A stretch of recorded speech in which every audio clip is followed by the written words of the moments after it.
Haloalkanes are a crucial family of molecules that you will come across if your course is OCRA chemistry. But what makes a haloalkane? A haloalkane is any compound containing carbon, hydrogen, and at least one halogen.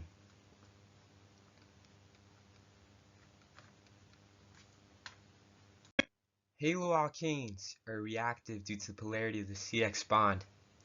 The halogen atom is generally more electronegative than the carbon atom. Hence, the electrons in the bonding pair will be closer to the halogen atom than to the carbon atom.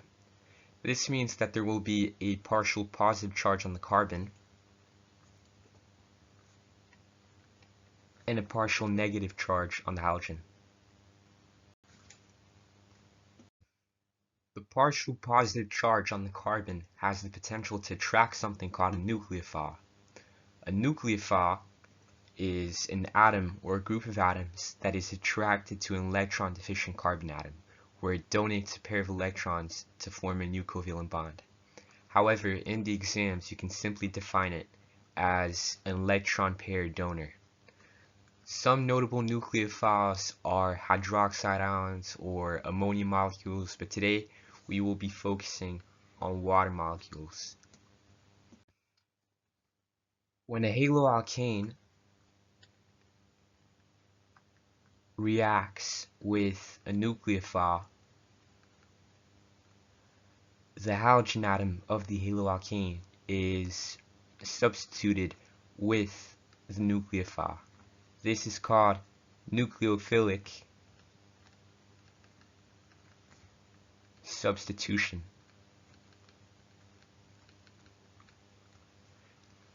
Today we're going to talk about hydrolysis. Hydrolysis is a chemical reaction involving water or an aqueous solution of a hydroxide that causes the breaking of a bond in a molecule. Hydrolysis is an example of nucleophilic substitution, as the halogen is replaced by an OH group, as you can see above. The mechanism itself is one of the easier ones covered in the OCRA curriculum. As mentioned earlier, dipoles exist on both the carbon atom and the halogen atom. The delta plus dipole on the carbon atom attracts a nucleophile. The nucleophile donates an electron pair to the carbon atom, and the oxygen from the nucleophile forms a bond with the carbon. The carbon now has formed too many bonds, so it has to sever the carbon-halogen bond. It severs by hydrolytic fission, so both electrons go to the halogen atom. At the end of the reaction, you should have an alcohol and a halogen atom. Now that the basics of the mechanism have been covered, let's make sure we are really getting it right, because there are quite a few easy mistakes you can make. One of the key ways to ensure you've got everything covered is to use something called the rule of two. I've already covered this in my last video, but the rule of two for mechanisms is checking for pairs in your mechanism sketches. In this sketch, there should always be two arrows, two partial charges, two full charges, and finally 2 electrons in a lone pair. Another thing I would be careful of would be the arrows. Ideally, you should draw them in a curved manner, but they should always come from the lone pair of electrons on the nucleophile. There are also the arrows indicating the hydrolytic fission. Make sure the start of the arrow is coming from the bond. With all that covered, let's look at the differing rates of hydrolysis of haloalkanes. The primary factor affecting the rate is the strength of the CX bond.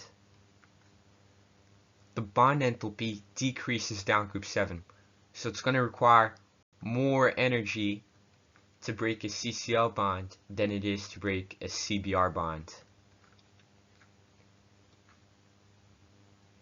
Due to this, the rate of hydrolysis is the highest for iodoalkanes and the lowest for chloroalkanes. A good way to measure and quantify this is by adding ethanol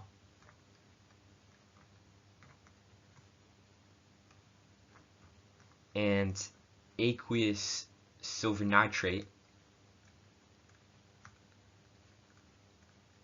to 3 test tubes containing a chloroalkane, a bromoalkane, and an iodoalkane respectively.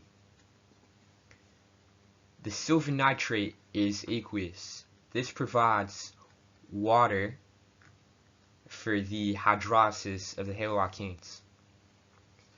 The ethanol acts as a co-solvent and allows the haloalkane and the water to mix. Now, you may remember that halides react with silver ions in solution to form insoluble precipitates of different colors. We can use this fact to measure the rate of hydrolysis, as the quickest haloalkane to hydrolyze will form the precipitate the fastest. You should notice that a yellow precipitate of silver iodide forms first,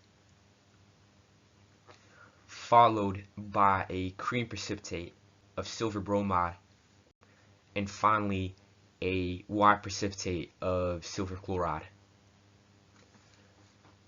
That's all. Thanks for watching Lesson 2. More mechanisms in the future.